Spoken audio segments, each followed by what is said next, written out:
everyone. Welcome back to the Creating Wealth and Wellness podcast with Tara Missildine, that's me, and Amanda Kingsley. Hi, Amanda. Hello. Welcome to episode 41, I believe. Woohoo! We're in the 40s. Let's see. That's amazing. I know, isn't it? It's so cool that we keep it. You know, when you're, that's like a lesson in just being consistent, like that little step. Yeah, it's awesome. And it's one of those lessons for me that's like, when you think about starting a podcast, it's one of those, how am I going to fit that in my life? But then it just is this, like, it just works. It works for 40 episodes. So today we are actually going to talk about coaching, consulting, and therapy. Oh my! And before we do that, let's talk about our gratitudes. What do you have to be grateful for today, Amanda? Well, I'm super grateful for podcasts. So I love other people's podcasts as much as I love our own. Sometimes more, because listening to another podcast doesn't involve so much work. That's true. I just love finding new podcasts. I feel like it's just such a, when I get in the car to drive and I get to put on a podcast, it makes me so happy. Like, I love listening to podcasts. So cool. That's my gratitude today. It's a really, really good one. Yeah. So today I am going to, my gratitude is actually for sun-drenched freckles. Oh. As soon as I catch sun, it makes every freckle that ever wanted to be with me arrive. That's so cute. So right now, my whole face, my chest, to the tops of my shoulders, everything is covered in freckles. And I used to hate them as a kid because it made me feel, like different and whatever, blotchy. But now I actually love them. I'm like, oh, look at you cutie little freckles. So I'm grateful for that, because it also means that I have spent some time in the sun. So, which means you were breathing fresh air, and it means I was breathing and I was making vitamin D and doing my job for my body. Nice. I love it. All right, so today we are going to talk about the differences, similarities, and distinctions between how we view coaching, consulting, and therapy, and how they can, we can just get into it. But in my mind, they can complement each other. They can supplement each other. There's lots of different ways of, but there's lots of ways of using them all, really. Yeah, and we are by far not experts. Not by any stretch. The differences. It was actually just a conversation that sort of arose, and it's like, I think it's really interesting to note that all three have a very special place for different reasons, and that they are not the same, though. They're definitely not the same. So if you're looking for what a coach will offer, don't hire a therapist. And if you're looking for what a therapist will offer, don't hire a coach. And consulting is really interesting too. On that note, Amanda, what do coaches offer? Yeah, and I also think that this is a little bit different for I would say of the three, what do I call them? Modalities, practices. Yeah, maybe. Coaching probably has the greatest variance, I would say. And coaching crosses the line into consulting and into therapy, but not therapy as in like clinical therapy. For, like, I imagine clinical therapy for a bunch of things, but certainly for anything, any sort of mental, clinical depression, clinical anxiety, clinical, of course, deeper, like schizophrenia or bipolar, or any of that. Anything that goes deep into past trauma, anything that goes into working through PTSD. But I would say that a lot of times getting through the thickness of therapy will lead people into what they're desiring, which is more like a coaching, like, now you know who you are from the therapy. Let's do the coaching work to live in your present moment and allow you to thrive. And like, I feel super hesitant in all of the words here because I don't want to offend any therapists, and I don't want to offend any coaches. I don't want to offend any consultants. But they do cross over in a lot of places. But for me, therapy is very much like managing the past and deeper clinical issues. Coaching is like, I'm living a life, I want to thrive, help me do it. Mm-hmm. And consulting is like, I have information for you that you might not have, and I'm going to give you the information so that you can do what you want to do. Yeah, exactly. Does it feel that way to you? Absolutely. And I do feel like there can be a lot of overlap depending on the way that people are approaching each of these services or modalities. I know that I have gotten what felt like very quality therapy from different coaching relationships that I have had with coaches. Better, in fact, than a lot of the relationships that I've had with therapists. But I think that might be because I wasn't supposed to be seeing a therapist at that point. I wasn't supposed to be seeing them for that. Don't get me wrong, because I kind of feel like all adults need a measure of therapy in their lives, especially women. I think it's extremely useful, specifically for what Amanda talked about. Like, if you feel like there are things in your past that are holding you back from moving forward, you might want to start with therapy or do it in tandem with coaching, because coaching is really meant to focus on the now and the growth into the future.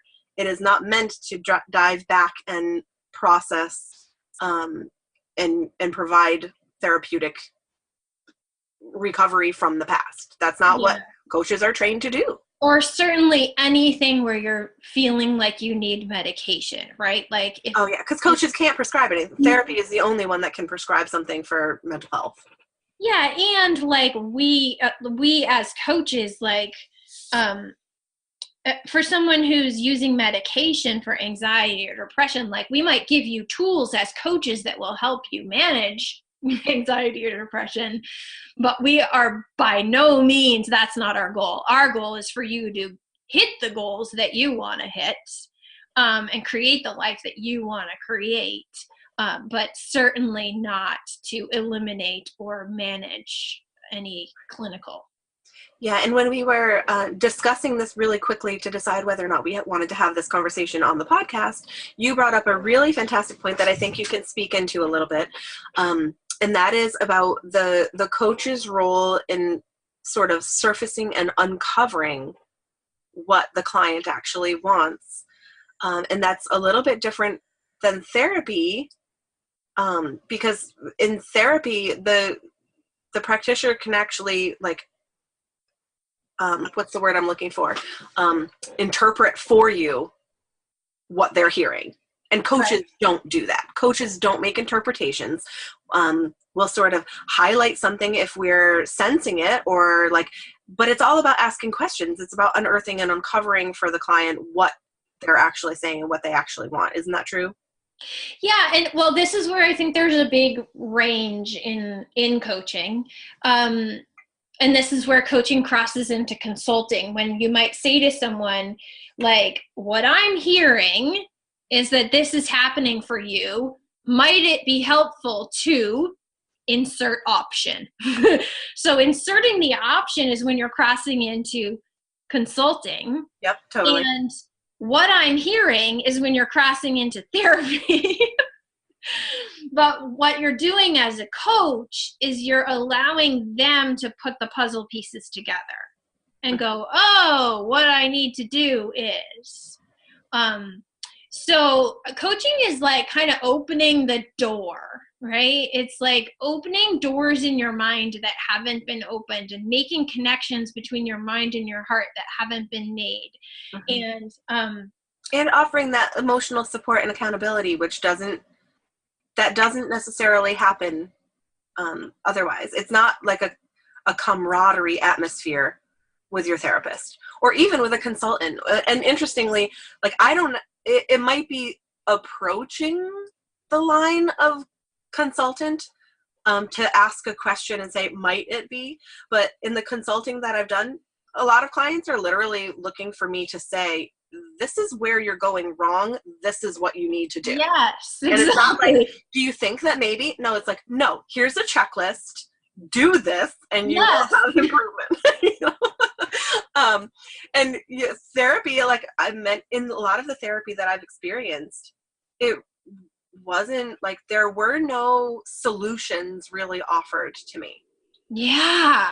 So I find that incredibly frustrating because I've had the same experience with therapy where we'll like uncover issues and then they just sit there. I'm like, well, that wasn't helpful. Like, I want to know what to do I do now? Like, I'm a doer. I don't want to just go home and sit in my awareness. Like, I want a tool. And so, like, a coach might offer a tool, which is like, write it out, meditate on it, think about it while you go for a run, like consult with other people around you.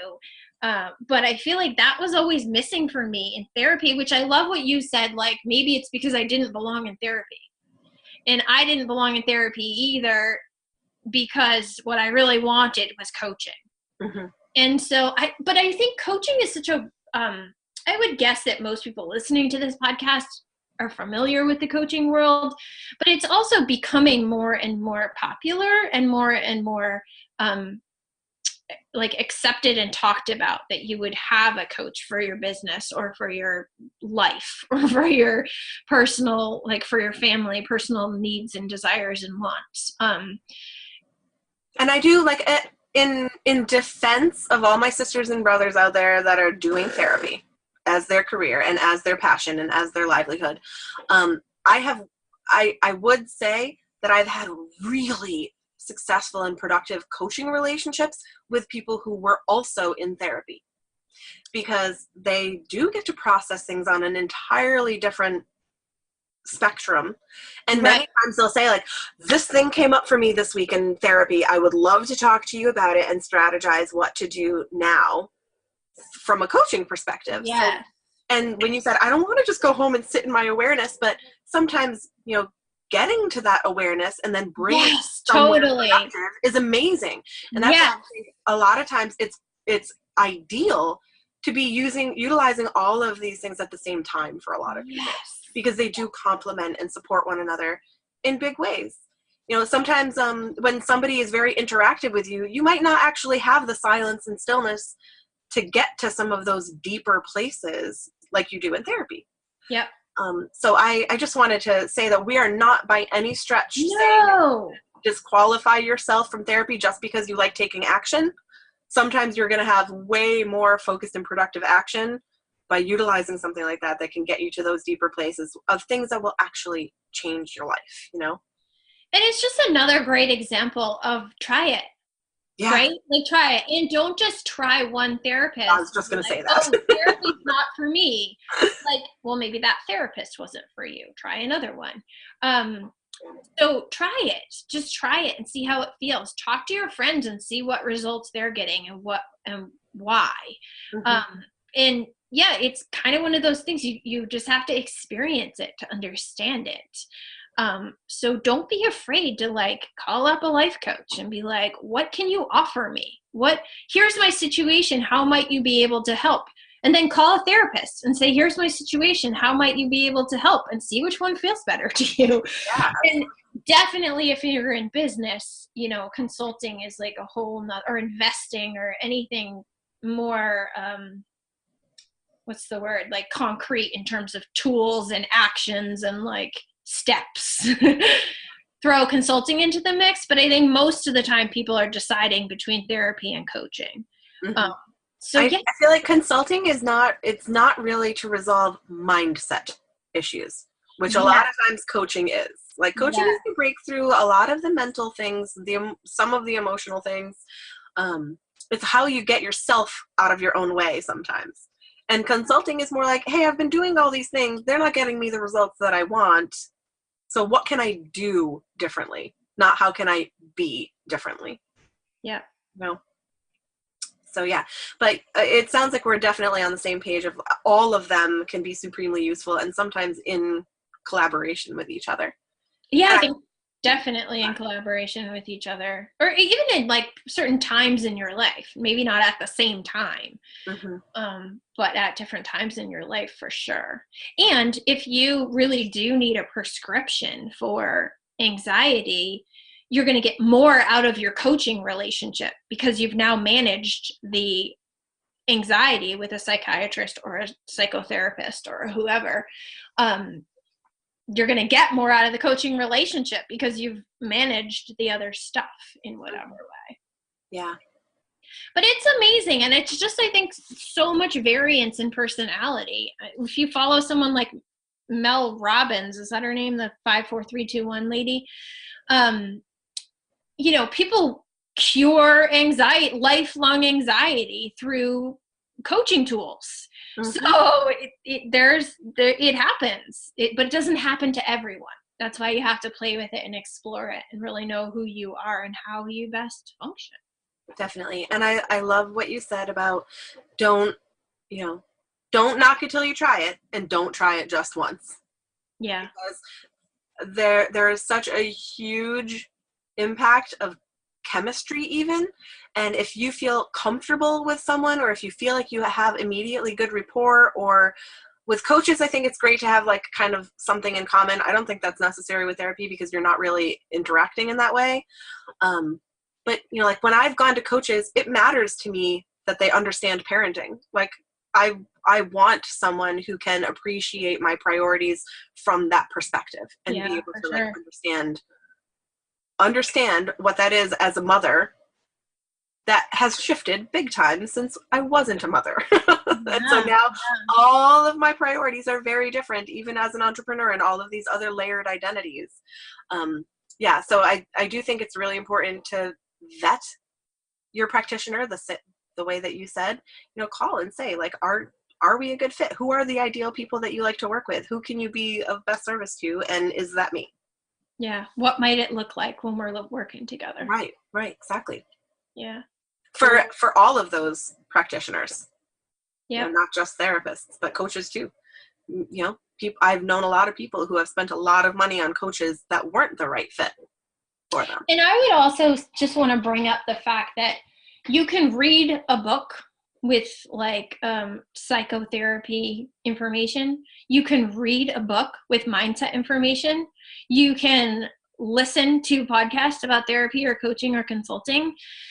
But when you commit and when you invest in yourself in the actual one-on-one relationship with somebody, and with coaches, like a lot of coaches sell programs, which are awesome, can be super useful, but I would really encourage people to have at least that experience with a person who's really digging into what's happening for you that's different than the last person I saw. And that, it's like you don't go on to Google and diagnose your bipolar. Like, you have to sit with somebody and figure it out. And the same goes for mindset issues in terms of coaching or starting a business or whatever. So there's so much value in that one-on-one relationship with all of these people, coaches, consultants, and therapists. Yeah. And it really does have to be a good energy feel. Mm-hmm. Agreed. Do you have anything else that you want to say before I don't think so, but definitely send us questions if you have them.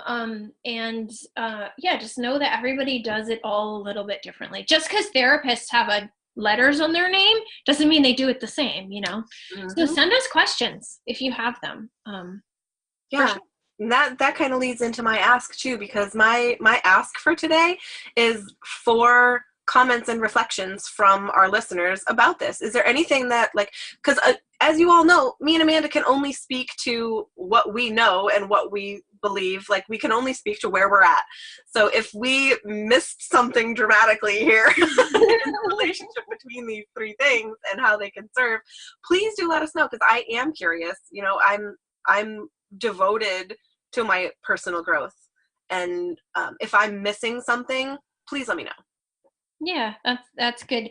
And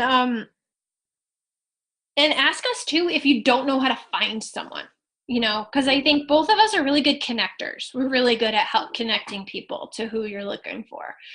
So ask us if you're like trying to find somebody. Yeah. Great. All right. I am going to ask the universe for another miracle or 3 this week.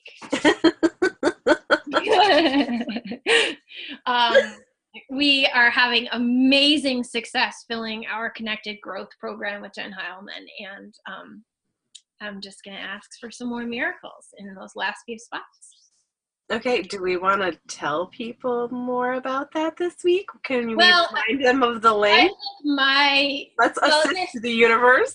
Yeah, this will air at the same, like, I think the timing is a little different. So for me, it's just like say the words out loud into the universe. Gotcha. By the time it airs, the universe will have already worked its miracles. Yes, exactly. The universe will have already worked its miracles. All right, awesome. Well, then let's just, by the time this airs, we can just thank the universe for working its miracles. Yeah, right? All right, awesome. Thank you, Amanda. Until next time.